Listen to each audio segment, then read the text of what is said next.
Biar judul Pak, biar judul Pak. Pulau mana, Jawa, Pokoknya yang jelas. pulau aja Pak. Terus sekarang ini berjalan.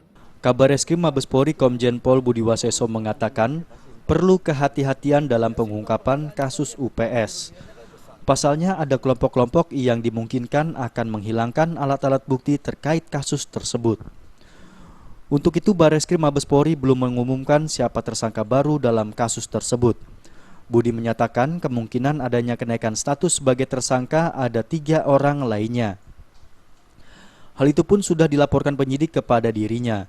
Namun pihaknya belum bisa menyampaikan karena hal tersebut menyangkut keamanan dan kelancaran dari proses penyidikan. Saat disinggung kelompok mana yang dianggap akan menghilangkan barang bukti tersebut, Kabar Reskrim Budi Waseso pun enggan menjawab. Perlu kehati-hatian dalam kata mengungkap. Mengungkap ini karena merupakan satu kelompok, ada kelompok-kelompok yang dimungkinkan akan menghilangkan ya kan alat-alat bukti, makanya kita tidak mengumumkan dulu.